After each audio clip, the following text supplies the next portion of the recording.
Hello, family of Rotary. When I reflect on the past few months of our great organization, one word comes to mind: resilience. Funding that we relied on to fight polio and pursue other projects was threatened or compromised. But we expanded our reach and found ways to achieve our goals with the resources at hand.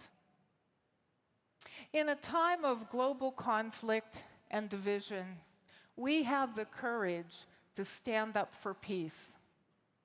And I am deeply inspired by the resilience of President nominee Sang-Koo Yoon.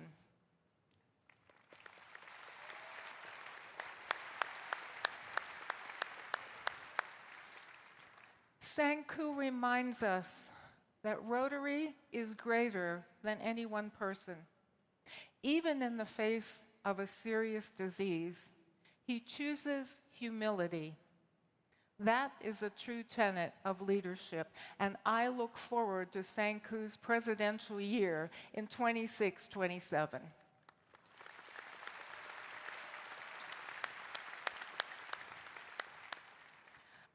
But resilience comes in many forms.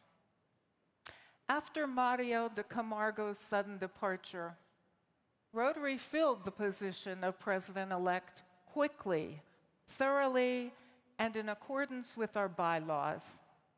I want to thank Mario for his time as president-elect and for rallying the world behind our new message, Unite for Good.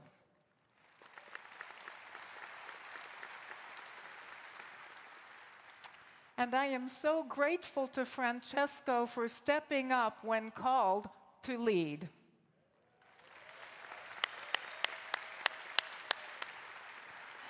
Sang-Koo and Francesco both understand that there is no room for ego in Rotary.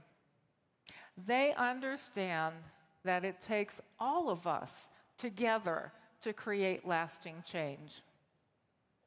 Rotary's most powerful asset has always been you, our members.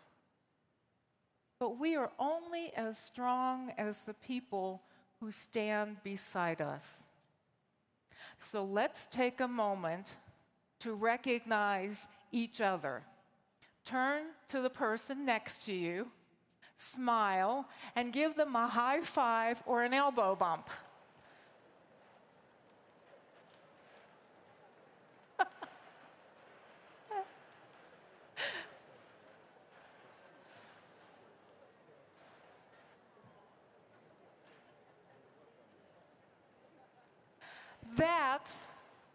That right there is why we keep coming back to Rotary.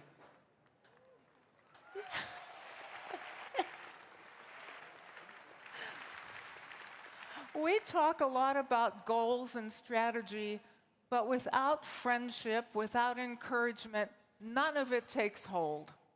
Rotary works because we belong here. A high five, a smile, a laugh, these simple moments remind us this is our community and it matters. At my club, we applaud every person who walks in, even if they're late. It lifts the mood. It reminds everyone that they're part of something bigger. And you know what? Some of the best clubs I've seen are the noisiest.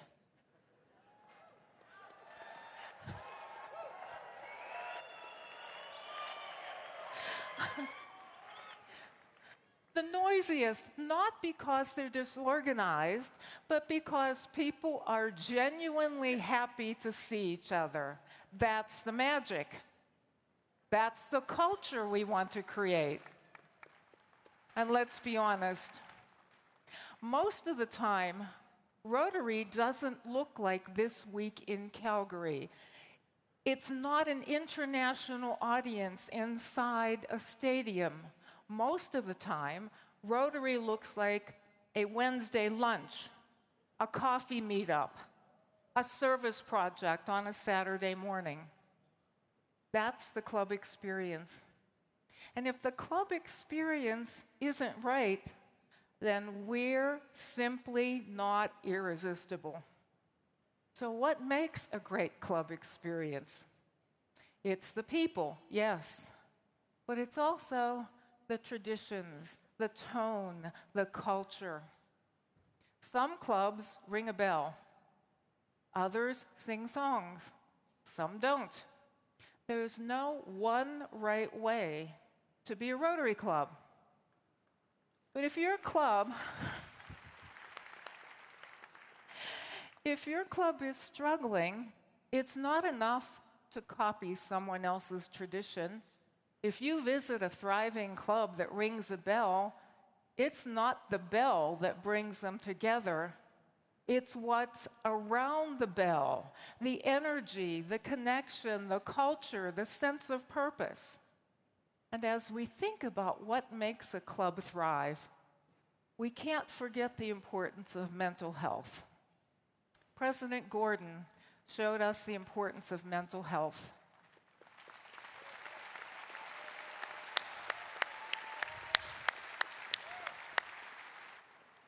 Not just with programs and partnerships, but with compassion.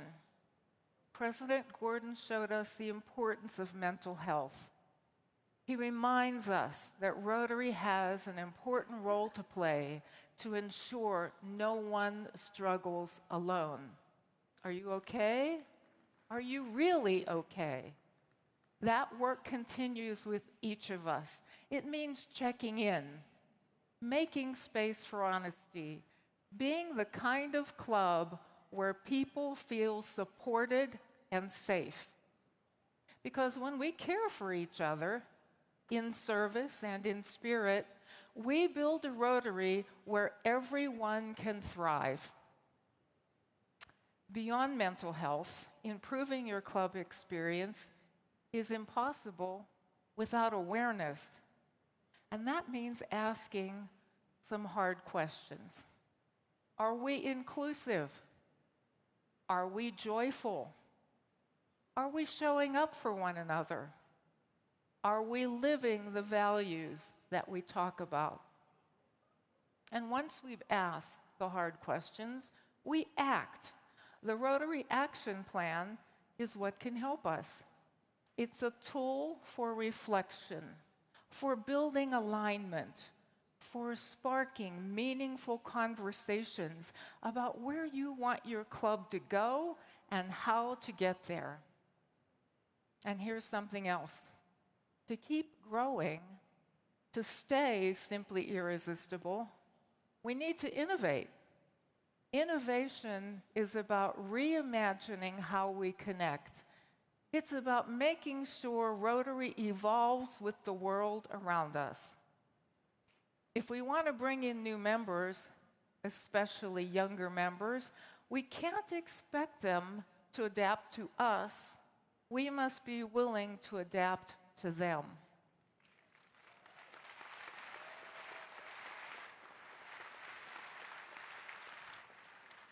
Our convention here in Calgary is a perfect example.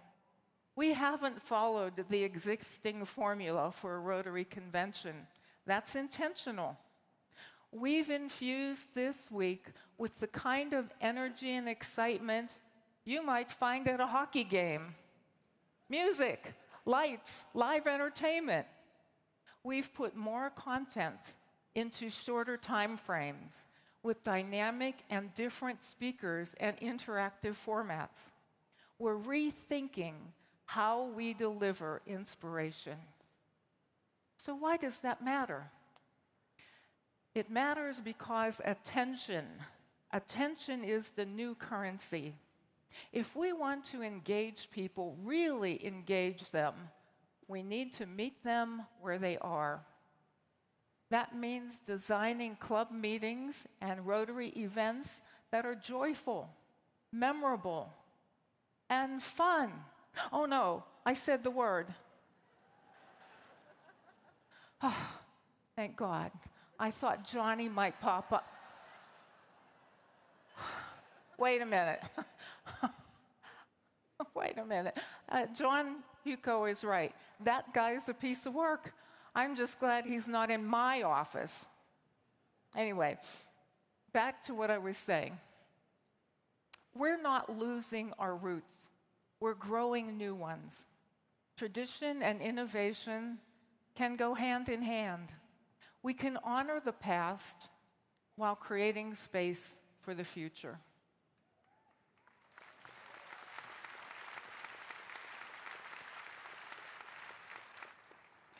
Let's ask ourselves, what can we try that's new?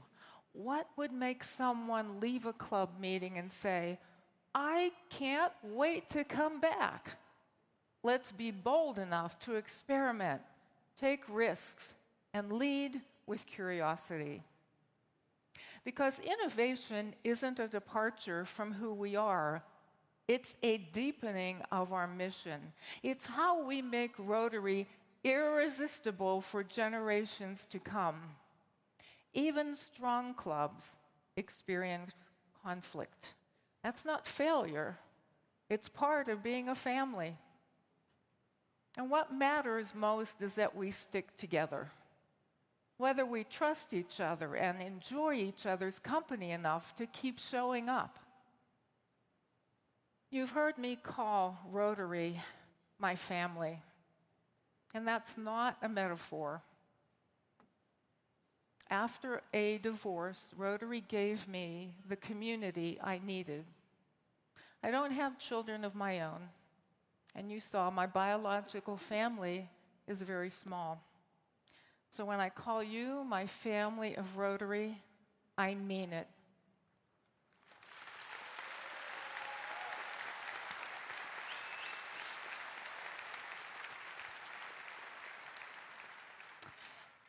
And last year, Rotary grew my family in ways I never imagined. In Slovakia, then District Governor Katarina Chikova gave me the gift of a lifetime. She found a genealogist who traced my grandmother's roots to a small village, Jakubova Vola.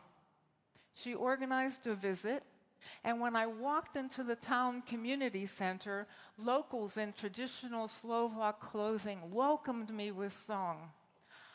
I burst into tears. I cried the whole time. It felt like hearing my grandmother's voice again. But that wasn't all. The genealogist worked with a videographer, and they made a short film about my grandmother. I watched it then and there in the community center. And that's when I met Franciszek Rimski, a second cousin I had never known, and his family. And you just saw them just a few minutes ago.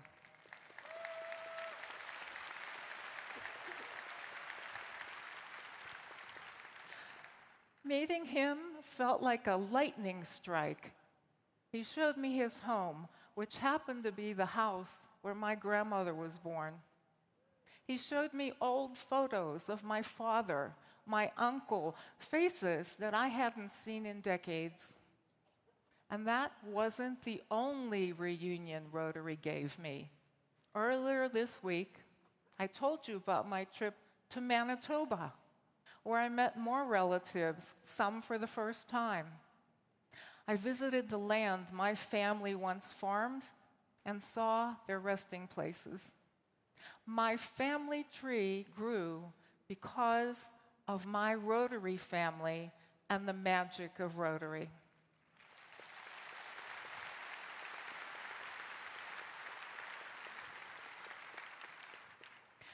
The people who planned those visits gave me truly something special. No one had to organize those family reunions for me, but they did because Rotary is friendship in action. It's connection that transcends national culture and distance. And that spirit belongs to every member in every club, not just the president. Rotary showed up for me, and we show up for each other.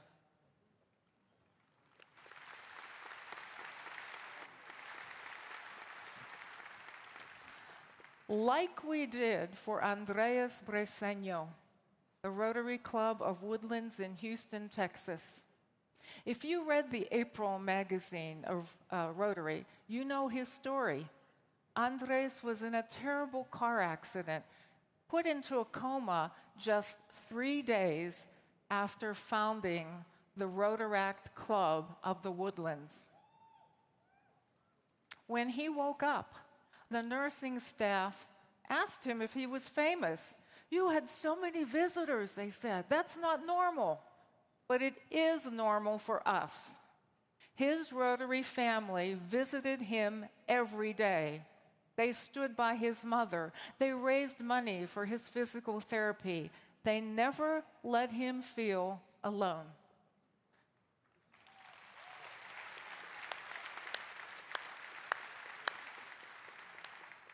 That's Rotary at its best.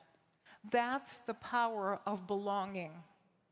Now imagine what the world could look like if everyone in Rotary felt that kind of belonging. Imagine what we could accomplish. Because Rotary isn't just about service, it's about peace, and peace starts within. I believe the four-way test can be a guide to finding inner peace. The four-way test is not a tool to criticize others. Instead, it helps us treat each other with honesty, fairness, and kindness. If we apply it with compassion, we create spaces where peace can grow.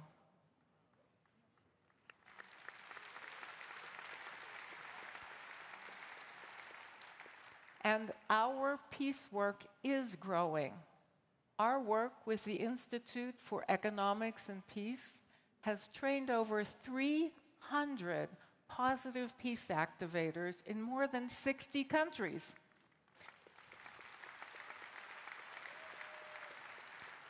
They have led over 900 educational initiatives and reached more than, get this, 12 million people.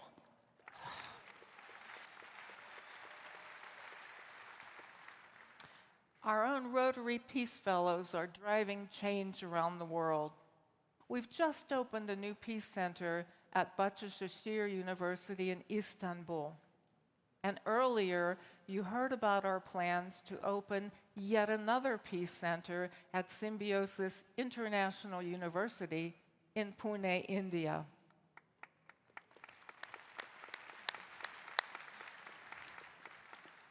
I've had the privilege of visiting all of our peace centers around the world.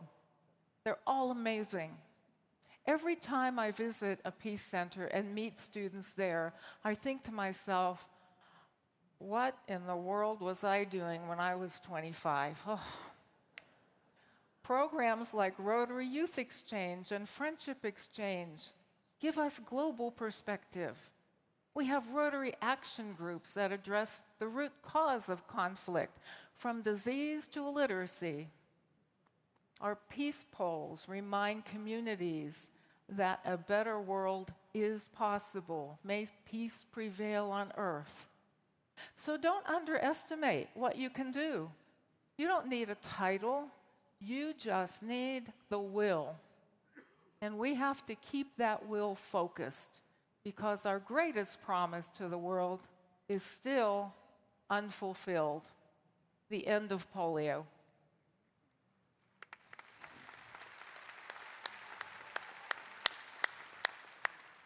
We are closer than ever. And I know you've heard it before, but the final stretch is always the hardest. We cannot stop now, not when children's lives hang in the balance. So support the Polio Plus campaign. Join or start a Polio Plus society in your club. Reach out to lawmakers, advocate, fundraise, spread awareness. And remember, the Gates Foundation will match our Polio Plus donations 2-to-1 if we reach our $50 million goal. So let's finish what we started.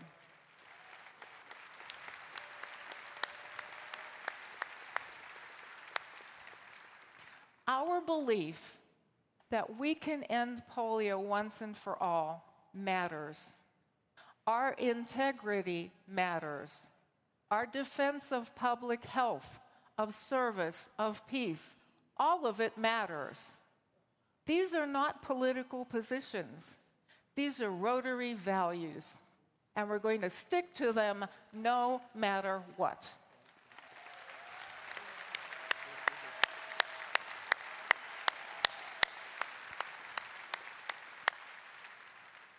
And while we're at it, let's keep building a Rotary that's more vibrant, more inclusive, more joyful. A Rotary that welcomes the next generation with open arms. This isn't about changing who we are. It's about becoming more of who we are meant to be. I've had such an incredible time this year learning and growing with my Rotary family.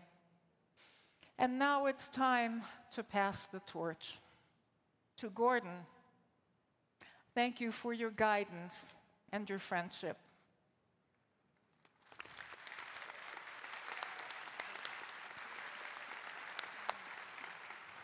To Francesco, thank you for stepping up and stepping in. I know Rotary is in good hands.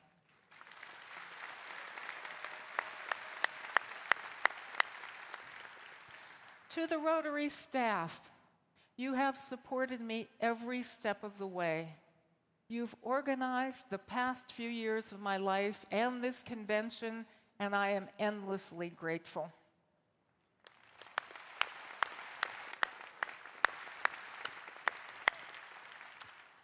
To my aide, Tom Gump, and my executive assistant, Maria Lee, thank you for working together for 2.5 years to make this journey so successful.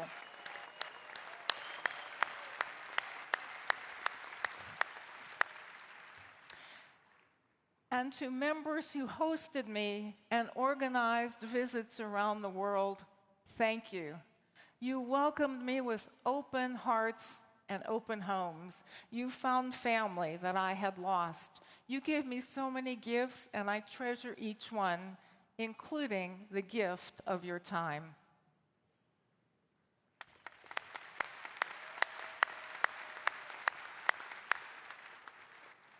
To the host organizing committee and volunteers, thank you for facilitating an unforgettable week. You made Calgary feel like home.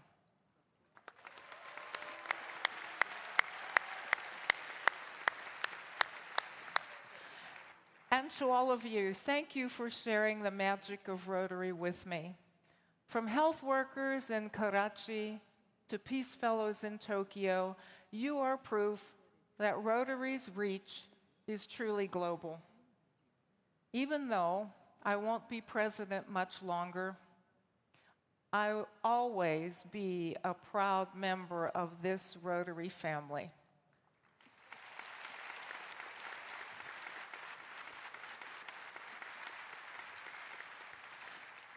Titles come and go, but changing the world with Rotary is a lifelong pursuit. This organization has made my life magical. You have made my life magical. But now it's time to take that magic further. It's time to unite for good.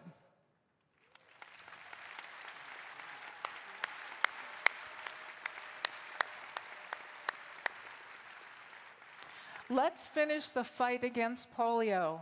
Let's keep building peace. Let's form new clubs and grow Rotary. Let's make sure everyone who walks into a Rotary meeting gets a smile, a high five, and the message, you belong here. Thank you, family of Rotary. Let's keep making magic together, and thank you for being so simply irresistible.